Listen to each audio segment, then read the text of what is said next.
Hey guys, welcome back to more relationship stories. In this video, my entitled golden child siblings got $180,000 from our parents. Meanwhile, I got nothing and they mocked me for being poor. Let's dive right into the video. The first one starts like this. I, 26 male, have gone no contact with my two younger siblings, 22 female, 22 male, let's call them Grace and Max. After they squandered their inheritance, they proceeded to try and grift off everyone else in their lives. To set the stage, to give a better understanding before you think I'm some kind of monster, they had it coming. Growing up, my siblings could do no wrong. Whether they were breaking my parents' things, getting into trouble at school, or actively going against everything my parents said. My parents would indulge them and abide by their every wish. My parents did reasonably well in life, they owned a dentist clinic and always had a steady amount of work. Needless to say, my siblings wanted for nothing, in stark contrast to myself. As soon as I was able to work at 14, my parents sent me out to get a job.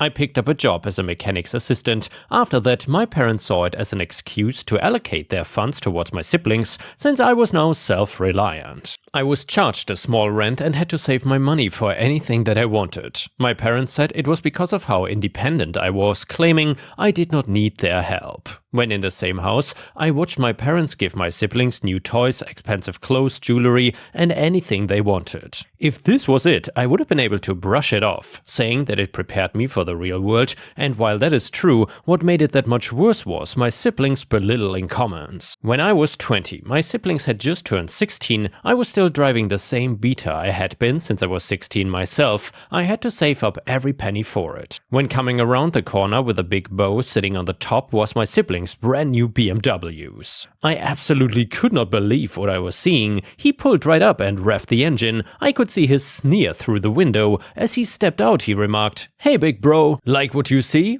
As he dragged a finger on the hood as he came around to me. I just nodded. "Sure, is pretty," is all I could get out. I felt the pangs of jealousy and anger then. He held out the keys. "Do you want to take it for a spin?" And for a moment he seemed sincere. So I reached for the keys, but not before he yanks them away, spinning them on his finger with a sour face, saying, "Oh, you know, I really would let you, but I would hate for it to get dirty." His eyes looked me up and down. "What are you even wearing? No Gucci? No Louis Vuitton? Yeah, sorry big bro, you're going to have to get some new clothes first." I go red as I can hear my sister snickering now as she steps out of her car. He makes a point of kicking my car as he walks by into the house. If things like these were one-time occurrences, then fine, maybe cutting them out was extreme, but interactions like this happened all the time. I was constantly reminded of how little care my parents had for me and just how much care and love they showed for my bratty, spoiled siblings. I tried to bring things up with my parents, but it was like talking to a brick wall.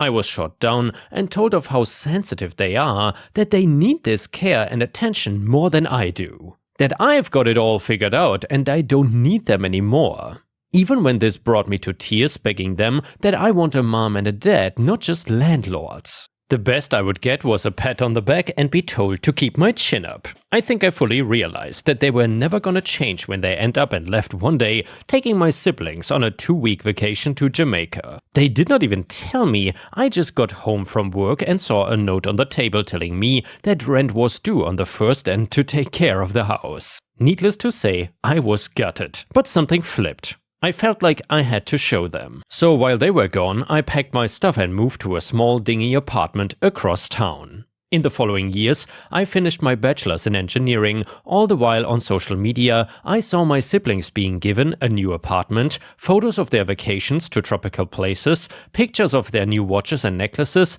and even more. Even worse was my parents barely ever reached out, only messaging me to remind me to wish my siblings a happy birthday. Then, about a year ago, I got a call from a family friend of ours. I still remember not understanding what he was saying. It took me a minute to fully comprehend. I remember my knees turning to jello and a knot forming in my throat.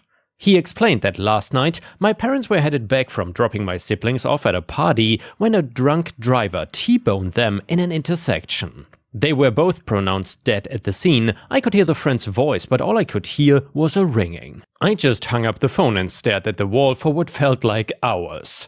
Even though my parents had very little to do with me for most of my life, I had this urge to prove something to them. Now that they were gone so suddenly, it just didn't make sense at the time. What was I doing this all for? I had been fighting for their love and approval for years. Later that week, I got a call from my parents' lawyer. They wanted to get me and my siblings together to go over the will and divvy out the inheritance. I was reluctant at first, doubting there was anything left to divvy out, but our lawyer assured me that my name was listed there. Well, a few weeks later, I arrived at the lawyer's office. We greeted one another and proceeded to wait for my siblings. They ended up being 45 minutes late. This already ticked me off, but not before hearing them pull up, music blaring and laughing as they got out. I was revolted. They strutted into the office like they owned it. My sister tossed her bedazzled purse onto a chair, and my brother slammed his body weight into a couch along the wall. He was smacking his gum loudly. "How you doing, big guy?" he says far too loudly for such a small room. "I've missed you." "Look, Max, can we just get this over with?" I retort. Grace chimes in and says, "Oh, Max, don't take it personally. Here's Mr. I've got it all figured out after all. Besides, he is grieving, so he's rather feisty." She and Max exchange a look and laugh. The lawyer awkwardly clears his throat and begins to read through the lines that our father and mother wrote for us. And to Grace and Max, we are leaving our remaining wealth, that being $180,000 and the house. My siblings proceeded to whoop and high-fived, not even faced that the only reason they were getting any of this was because our parents died not even 2 weeks ago. I was appalled. The lawyer looked at me and produced a letter. "This is all they left for you." As I read through the lines, it was no more than the usual emotional letdown I had become accustomed to, absolving them of any guilt when it came to me, telling me how I was strong enough to handle the world on my own, as well as reminding me to look after my siblings. I promptly crumbled the paper and tossed it in the garbage. All the while, I could hear my siblings plotting to sell the house and use it to fund another lavish trip to Italy. I just nodded to the lawyer, thanked him for his service, and made my way out to my car, only to find that my brother had parked his car so close as to block me in my spot. As they came out of the office laughing at one another's awful jokes, I spoke. "Hey, could you please move your car? I cannot get out." "Oh, of course," he said, dripping in sincerity. He proceeded to swing his car door, slamming it as hard as he could into the side of my car, pushing a large dent into the side. "Oops," he exclaims. "That looks pretty bad. Don't worry, I will cover the fix. I've recently come into some money, wouldn't you know?" I snapped. "You two are the single most entitled brats. I hope you're happy." I can feel a familiar knot forming in my throat and my voice begins to crack. "You squandered everything you've been given. You watched as I was left behind and did nothing time and time again." Grace interrupts me. "Oh no, it looks like he's crying, Max. Poor guy. You are both dead to me," I say calmly. I make my way to my car and leave them there, snickering as they mock me. Fast forward about a year and I finally struck some of my own luck, getting a job at an engineering firm and closing a deal on my first home. I had not heard of my siblings since the disastrous will reading. Well, that is until I heard a knock on my door. As I cracked open the door before me were 2 disheveled mutts. My siblings stand at my doorstep, their expensive clothes tattered and worn, and sheepish forced smiles on their faces. "Big brother!" Max opens his arms, trying to bring me into a hug. I scoff at the absurdity of the action. Sensing my discomfort, Max coughs before speaking. "We just wanted to come and see how our incredible big brother is doing. And it looks like he's doing well," as he leans back to appreciate my new home. "And you finally got rid of your old rust bucket and got some new wheels," as he motions his hand to the new car in the driveway. Grace won't even meet my eyes, only giving me shooting glances. The realization of what's happening dawns on me. They have run out of people to bum off of, and I'm the last one on the list. I smile at the thought. I lean into the doorframe, crossing my arms, knowing what's coming. "I'm gonna level with you. Me and Grace are in a tough spot right now." He plays with a rock with his shoe, unable to meet my eyes now. "And we know that Mom and Dad wanted you to look after us. They always knew that you would be successful and able to take care of us." I begin to feel giddy at the sight of their discomfort, knowing that sucking up to me seems to be physically painful for them. "I'm gonna stop you right there, Max. I cannot honestly believe the 2 of you even dare to show up here, of all places, to ask for help," I declared. "We are family," Max shouts. I laugh at that, a deep throaty laugh at the incredible jump these two are trying to make. Come on, Mom and Dad always knew that you would be fine. Me and Grace were just, too soft for this world. Were you on the streets okay? We lost it. Are you all happy? Mr. Big Success. Grace nods, looking from Max to me. The only thing I'm gonna give you is the time to get off of my doorstep and the knowledge that this was your own doing. And you are right, you are far too soft for this world. Good luck and never come back here. I slam the door in their face and shut the blinds. Maybe my parents were right, maybe I will just be fine. Now we got an update to the story that reads like this. It has been 6 months since I slammed the door in my siblings' faces and a lot has happened. I thought I would share what went down after that day since many people asked for an update. So after I shut the door on them, they did not leave right away. They kept knocking and yelling for about 20 minutes. Max even tried to guilt trip me by bringing up our parents again, saying stuff like, "Mom and Dad would be so disappointed in you," and "How could you do this to your own family?" Well, I just turned up the TV and ignored them until they finally left. I thought that would be the end of it, but boy, was I wrong. Over the next few weeks, they started showing up at random times, sometimes early in the morning, sometimes late at night. They would knock on my door, ring the doorbell repeatedly, and try to get my attention through the windows. I installed security cameras after the third time this happened, just to be safe. Then they started leaving notes on my door. Some were angry like, "You're such a selfish jerk." Some were trying to make me feel guilty like, "We are sleeping in our car because of you." And others were straight up begging, "Please help us, we have nowhere else to go." I kept all these notes as evidence just in case. The situation got worse when they figured out where I worked. One day I was in a meeting with clients when my assistant came in looking worried. She told me that my sister was in the lobby making a scene and refusing to leave until she saw me. I had to explain to my boss what was going on, and thankfully he was understanding. He had security escort her out and told them not to let either of my siblings into the building again, and that is when I decided enough was enough. I went to the police station and filed for a restraining order.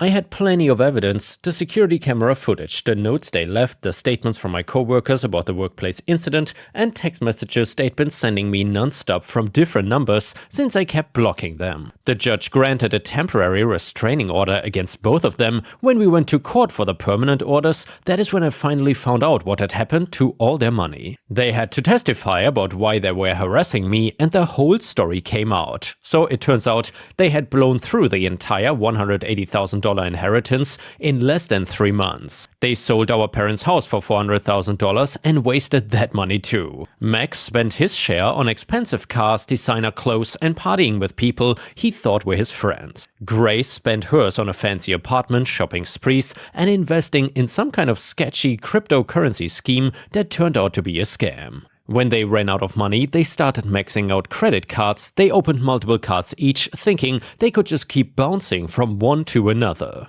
They even took out personal loans they had no way of paying back. Both of them ended up over $100,000 in debt each. Their friends disappeared as soon as the money dried up. The banks even repossessed their cars. They could not even afford the storage unit where they had put our parents' furniture and personal belongings, so they lost all of that too. In court, Max tried to blame me for their situation, saying I had a moral obligation to help them because I was their older brother. The judge was not having any of it. She pointed out that they were adults who had received a significant inheritance and chose to waste it, while I had built my life through hard work despite getting nothing from our parents. The judge granted a permanent restraining order against both of them. They are not allowed within 500 feet of me now, my home, or my workplace. They cannot contact me directly or indirectly, including through social media or other people.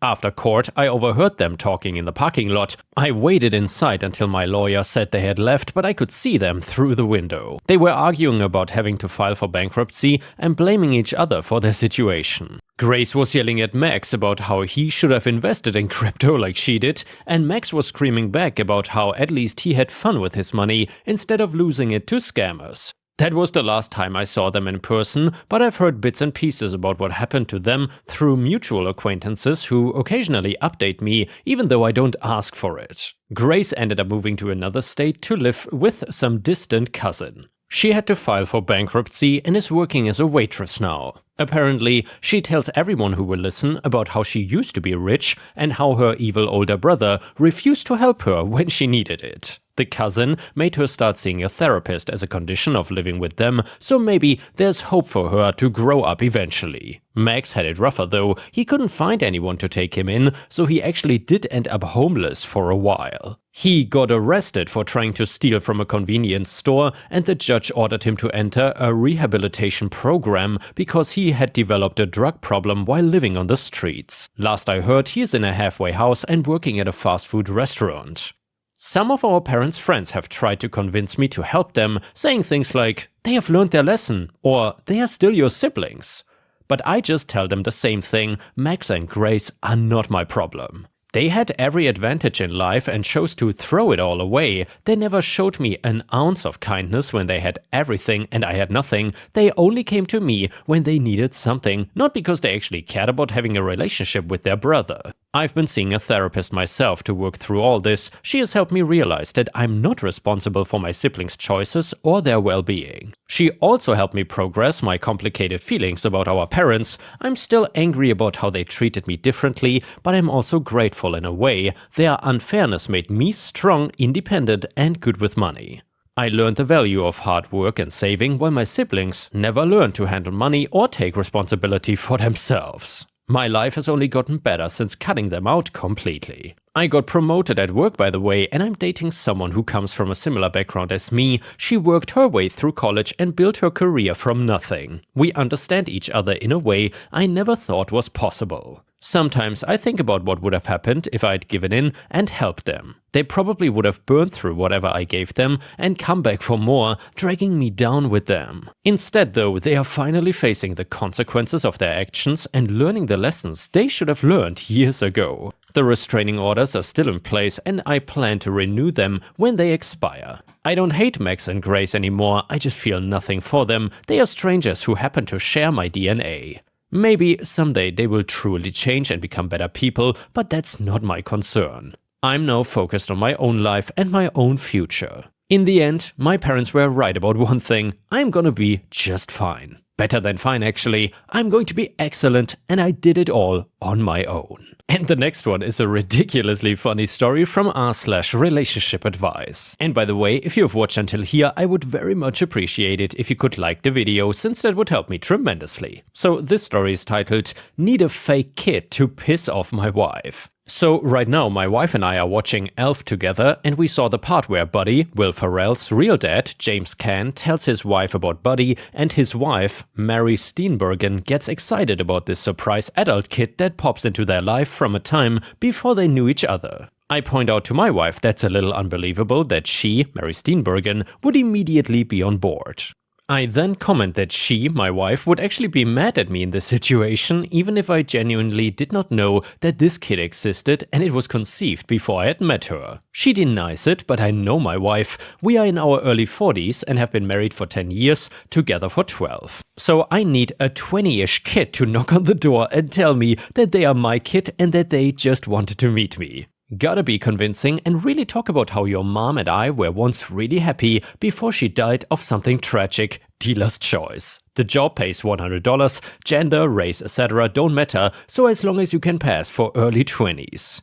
It shouldn't take more than an hour of conversation, then you get a call or something and have to leave. I want to do this soon after the new year. You come up with a backstory and I'll play along. I'll give you a little info up front after you take the job. Edit. Holy cow, I have several interested potential fake offspring. I'm no longer taking applications. I did not expect so many willing people. I will post a winning candidate in the coming days. Edit number 2, it looks like I not only have a potential fake kid, but the kid could actually pass as genetically me. I'll post an update post after in the first week of January, hopefully not from a shelter. Update to the story. So, to the very dramatic naysayers, one of which compared my prank to spousal abuse, several diagnosed me with a number of mental illnesses, and at least as many said that I was childish and cruel. To you I say, you're probably right, however, nah, stick your head in doo-doo. We have been married a decade, we know each other well enough to know what's over the line and what is funny. That said though, it was harder than I thought to secure a fake child. Sure, I had a large number of interested parties and even a couple fabulous candidates, one of which actually looked enough like me that I started wondering if any of you got to my wife and we are pulling the ultimate Uno reverse card on my prank. Unfortunately, interested and committed are two very different things. Multiple potential sons and daughters made it to the planning stage and found one reason or another to bail out. Let me be clear, I don't blame these folks at all. I don't think I would have the courage to send the first DM, let alone actually go through with the prank orchestrated by a complete stranger, but I did find a suitable actor with the courage to come through, and I still think it was money well spent. So here's a synopsis of how it played out. And no, there's no video. Saturday afternoon, my doorbell rang. My dog lost his mind, as he is wont to do, and my wife answered the door since I had pretended to take a call moments earlier. My son, looking about 20 to 25, taller and better looking than I, asked if I was home. My wife motioned to me, I had conveniently just ended my fake phone call, and I came to the door. My son, who even shared my first name, his idea not mine, said that he had something kind of strange to talk to me about. I asked if he wanted to come in, which literally almost blew the whole thing, because I would sooner saw off my own foot than invite people in my house, but my wife did not think much of it. We came to the living room, I offered him a drink, he declined. My son is an excellent actor, by the way. He would later say it was the anxiety of the situation and not wanting to mess up that made his nervous demeanor so convincing. This is from memory, but it's pretty much everything. I will let my son chime in with details should he feel like outing himself. Do you remember? Old ex-girlfriend I mentioned at least once in my 10-year marriage in front of my wife? Yeah, that's my mother. It was my wife who reacted first with, "Oh, no way." So I looked at her, feigning ignorance, and then back at my son and said, "Is she okay?" "Yeah, she's fine. That's not why I'm here though." My wife was nearly busting out of her chair, totally engrossed and completely consumed with two strong theories. Number one, her husband had a long-lost son, and more importantly, her husband has not figured out yet that he has a long-lost son. So I say, out with it, kid, what's going on? I'm 22 years old. My wife's eyes essentially bugged out of her head, having now confirmed her theories in her mind. She looks at me, seemingly annoyed that I had not put these obvious puzzle pieces together, and interrupts my fake kid, nearly laughed, but I held it together. "I think he's telling you that he thinks you're his father." My acting is not so great, but I gave it a shot with, "Wait, what?" My look of shock could use some work, but it played for the audience. My son looked at me and said, "She is right." And I'm not here to ask for anything. In fact, I don't have a lot of time to stay, but I just wanted to meet you and maybe exchange numbers. Me, this is a lot to take in. I knew your mom a long time ago, and she never said, I didn't know. Him, I'm paraphrasing, but this kid deserves an Oscar. She never told you. She only told me on Christmas morning. She did not say anything bad about you, just that it was over and she was already dating my dad when she found out she was pregnant with me. Me, wait, does your dad know? Him, of course, and I've always known that he wasn't my biological father. He is a great dad, but lately I'd been wondering who my real father was, so I asked mom and she told me. Me, wow, I really admit I had the easy part. My wife, not saying anything, just taking it all in. Not much else to tell in terms of the production. We exchanged numbers, and then he got his own fake phone call reminding him he was late for something or other, and I walked him out. The rest of the production was just my wife and I. I came back to the living room doing my best bewildered act. We talked about it, covered things like paternity tests, etc., and it turns out that I was way wrong. My wife was not mad, miffed, or even slightly annoyed. She was full-on amazed, excited, and entertained by the whole thing. I waited a few hours before I fessed up, but before I did, she kept saying how cool it was that I might have a son. And then when I told her it was all a bullcrap lie I made up to prove a point, she laughed a lot. I cannot decide what amused her more, the effort I put into the ruse or the fact that I ended up proving her right in the process. Here's a couple gems from my wife after I told her the truth. She said, "Where the hell did you find that guy? I'm glad your son was not a serial killer. I might have been mad if he came here looking for money. Next time you can save $100 and just assume that you're wrong. You know, I'm gonna get you back, right?"